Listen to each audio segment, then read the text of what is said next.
안녕하십니까. 주역 64개 노트 정리. 이번 시간에는 지삼견 첫 번째 시간입니다. 전체적으로는 119번째 노트 정리입니다.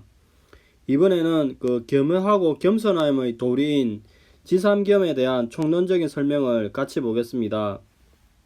자, 먼저 한자를 같이 읽어보겠습니다. 자, 겸, 군자유종, 겸형, 군자유종. 겸손함은 형통하니 군자의 끝이 있다, 이렇게 이야기합니다. 기본적으로 겸의 한자의 의미가 겸허하다, 겸손하게 사양하다의 뜻이 있습니다. 즉 지상겸, 상께는 곤이고 하계는 간의 산이죠. 즉 상께곤은 땅지자, 순종함, 끝없음, 단맛, 백성, 인색함, 큰수레를 의미합니다. 하계간은 간사는 그침, 멈춤, 읍, 열매, 구하다의 의미가 있습니다. 근데 기본적으로 이렇게 간산이 땅 아래에 있는 거죠. 즉 땅 아래 산이 있어서 나를 드러내지 않으니 그 상이 겸손의 상이라고 이야기합니다. 자, 단사를 같이 한번 읽어보겠습니다. 겸형, 천도 하재이 광명, 지도 비이상행. 겸이 형통하다는 것은 천도는 아래로 만물을 다스려 밝게 빛나고 지도 비이상행, 지도는 낮은데 임하여 위로 행함이라. 천도 휴영 이익겸, 지도 변형 이류겸. 천도는 꽉 찬 것을 이지러지게 하고 겸손에 보탠다고 하고, 지도는 꽉 찬 것을 변하게 하고 겸손에 흐르게 하고. 귀신 해영 이복겸, 인도 오영 이호겸. 귀신은 가득한 것을 해하여 겸손함에 복을 주고, 인도는 가득한 것을 싫어하고 겸손한 것을 좋아하니. 겸존이강, 비이불가유, 군자지종야. 겸손은 상대방을 높이고 빛나게 하며 낮되 가히 넘을 수 없으니 군자의 끝마침이니라, 이렇게 이야기합니다. 자, 대상전을 보면은 지중유산 겸 군자의 부다익과 칙물평시라고 이야기합니다. 즉 땅 속에 산이 있는 것이 겸손이니 군자는 이로써 많은 것을 들고 적은 것을 더해서 물건을 저울질하고 고르게 베푼다고 이야기합니다. 자, 여기에서 이제 단사를 계속 이렇게 보면은 겸손의 도리에 대해서 총괄적인 이제 설명을 이제 잘 하고 있죠. 그리고 여기에 이제 귀신의 존재가 여기 나옵니다. 자, 귀신의 존재가 무엇인가에 대해서는 예전에 55번째 뇌아픈계에서 같이 했는데 천지신명의 이야기를 하면서 많이 했죠. 인터스텔라 이야기도 하고. 이 부분을 같이 한번 연계해서 보는 것이 나을 것이라 생각이 듭니다. 자, 여기까지가 기존의 다산의 설명이고, 기존의 총론적인 설명입니다. 겸손의 도리에 대해서 이야기를 하고 있는 거죠. 자, 그러면은 이제 다시 다산의 설명에 대해서 보겠습니다. 한자를 먼저 보겠습니다. 겸형, 군자유종. 겸은 형통함이니 군자가 끝마침이 있는 것이다, 이렇게 이야기합니다. 자, 겸에 대한 총론적인 설명을 보면은 이렇게 본계는 땅 밑에 간산이 있는 게 지상겸, 겸이죠. 이는 지뢰복의 모계와 산지박인 또 다른 모계로부터 이렇게 추야해서 온 것입니다. 그래서 이 본계인 지상겸을 보면은 학계가 간이죠. 간이는 머무른 상이 있죠. 박은 외계, 땅의 곤손함 있죠. 유순함. 그래서 겸손의 뜻이 물상이 나오는 것입니다. 그리고 또한 간의 산이 아래로 무너져 곤의 땅 밑으로 내려오니까 이는 곧 군자가 겸손하게 남의 아래에 처신하는 상이 있다고 이야기합니다. 그리고 이렇게 지상겸의 모계인 지뢰복에서 이렇게 추위를 하게 되면은 상승을 하더라도 복계가 추위하여 상승을 하더라도 합계의 최고위 세 번째 자리까지만 올라가 더 이상 벗어나지 않죠. 그래서 아래에 있는 처지를 감수하니까 이것이 겸이라고 이야기합니다.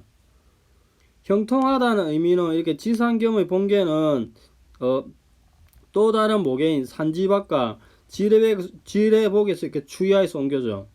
그래서 이제 강이 이렇게 산지박 6이 이렇게 합계로 추이하여 내려오고 1이 2로 올라가더라도 이렇게 상계에서 이렇게 내려오는 강이 6에서 1로 내려오는데 이때 그 합계가 이제 리 위죠. 위치 이렇게 리 위에 1, 2, 3이 리 위죠. 그래 강이 이렇게 리 위에서 밝게 빛나고 그 다음에 지뢰복에서 이렇게 추이를 올라갔을 때는 앞에 이렇게 진의 길이 튀어져 있어서 형통하다 이렇게 이야기하는 겁니다.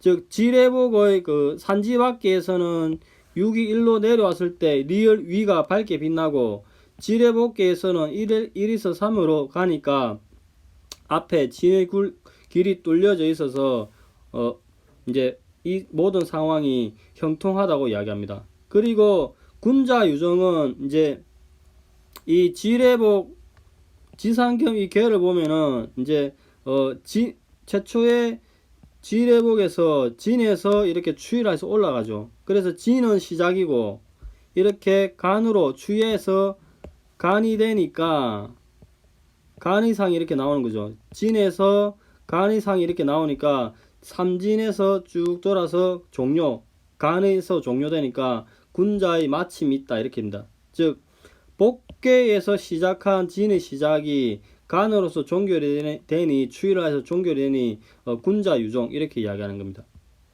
그 다음에 천도 하제 이 광명 지도상의 이 물상은 보기를 기본적으로 이렇게 본계 지상겸 본계는 산지박이라는 지계의 모계와 또 다른 모계인 지뢰복에서 왔죠. 그래 밖에 시절에는 이렇게 6이 1로서 내려오는 거죠. 이 6의 자리는 하늘의 자리, 천위죠. 천위.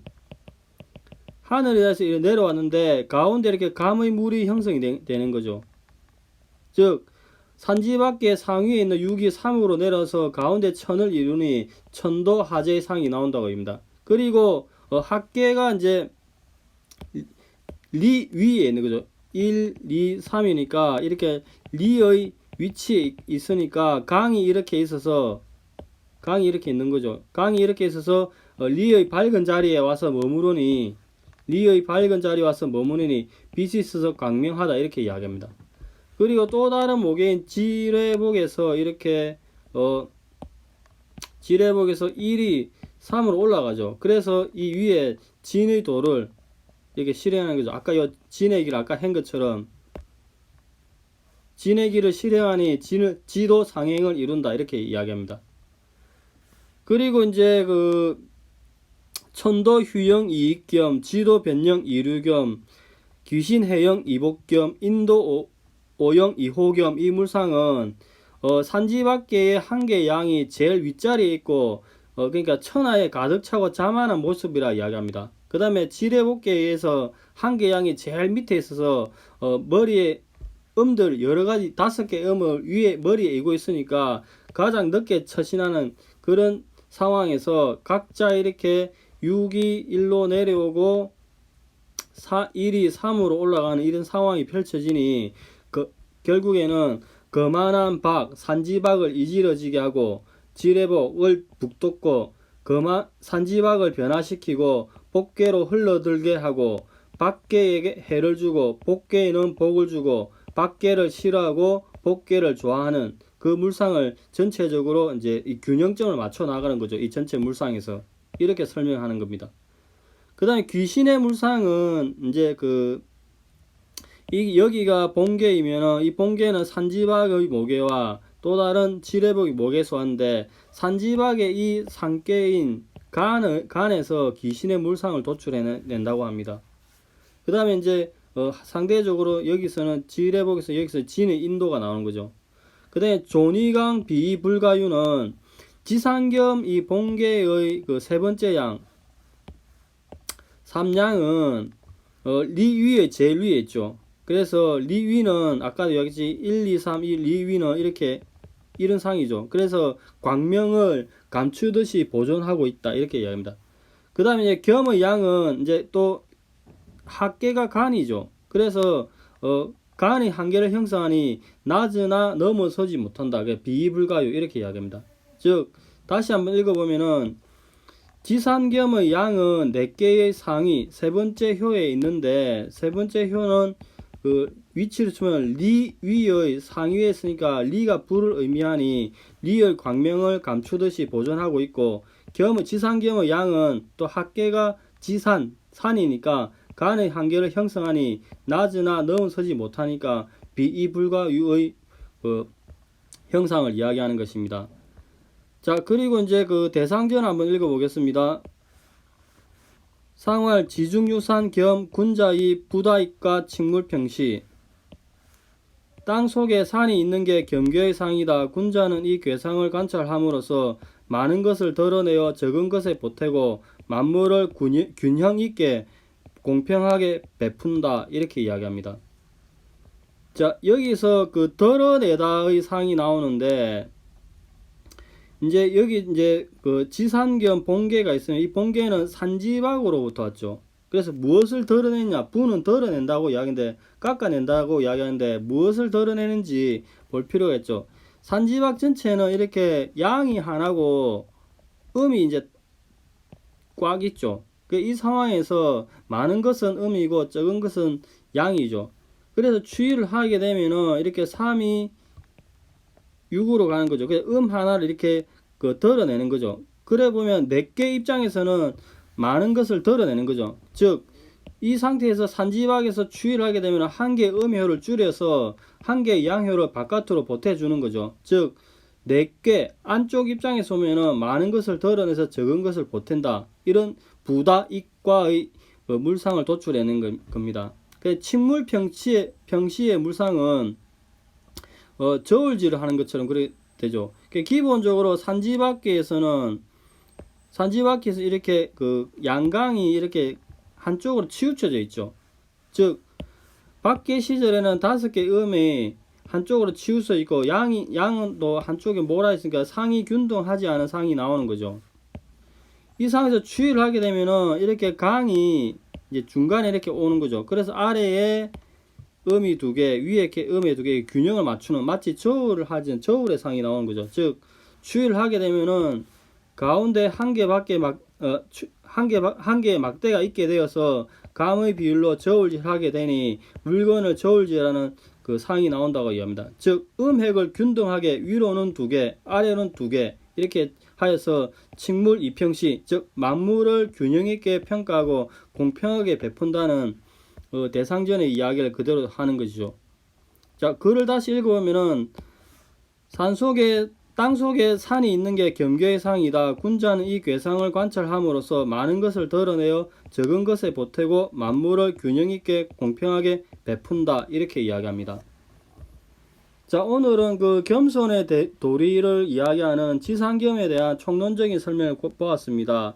이 단사에서 이렇게 지상겸에 대해서 일반적인 도덕적인 설명을 잘 하고 있고, 그 다음에 귀신의 존재는 55번째 그 뇌하풍의 괴를 보면은 정밀하게 설명이 되어 있으니까 그 부분을 조금 더 다시 참고하시면 될 것 같습니다. 오늘은 여기까지 하겠습니다. 감사합니다.